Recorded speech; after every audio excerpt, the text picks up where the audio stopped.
CN8 studios. This is Your Morning on CN8.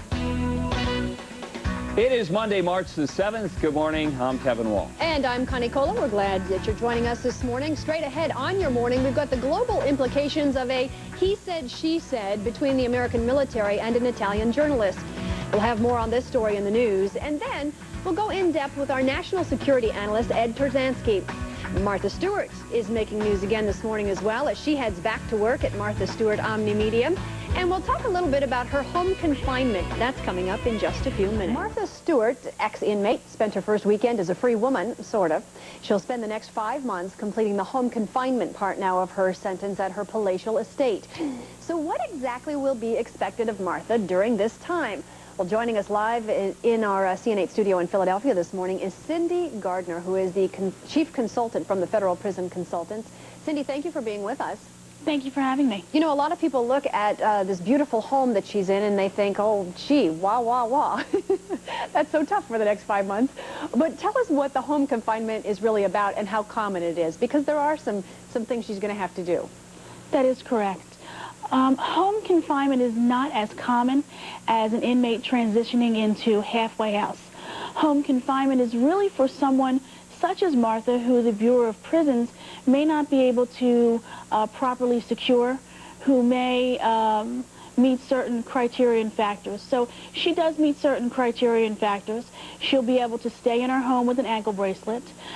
This ankle bracelet will monitor her movements. Let's talk about that. It's kind of a GPS tracking system, isn't it? That's correct. Just like a lot of cars would have. So can they tell which room she's walking into? Is it that detailed? There are some hybrid systems that are that detailed, but in general, what the system will do is make sure she's about 100 to 200 feet within the tracking system. And how easy is it to escape? Does that come off when you take a shower or anything?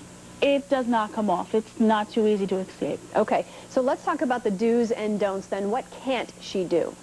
Well, she has a curfew, so she cannot go out past 9 o'clock in the evening, and she has to be in the home until 6 a.m. in the morning, unless she gets clearance from the U.S. Probation Office.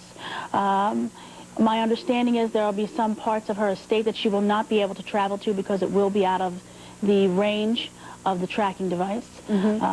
There is a telephone system that is specifically set up for the monitor that she will not be able to use. It cannot have call waiting. She will be able to do a lot of things, such as have people over.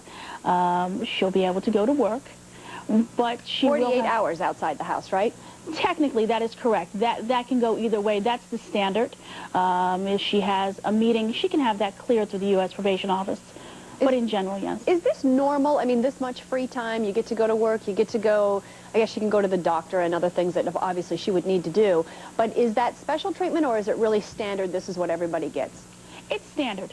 There's not a lot of freedom. You are in your home for specific hours or you are at work. You can go to appointments. They have to be cleared with the U.S. probation officer or the home monitor who is monitoring you. So it is stringent. Now, she has a couple shows that she's working on, so will we be able to see that little monitoring device on her ankle during these shows? Because she's got to tape them pretty soon, I would think. I'm sure she'll be wearing a lot of pantsuits. What are, you know, you think, okay, I could get used to that on my ankle. How much does it weigh? What are some of the parameters here of the challenges she's going to have? It's ounces. And they vary depending on what system. Older systems maybe 6 to 8 ounces. It's something that you'll certainly get used to. It's not as large and encumbersome as someone may think. All right, Cindy Gardner, we thank you for being with us. She's Chief Consultant from the Federal Prison Consultants. It's nice to have your input and get to know a little bit more about what Martha will be doing in the next couple of months. We appreciate it. Thanks. Thanks for having me.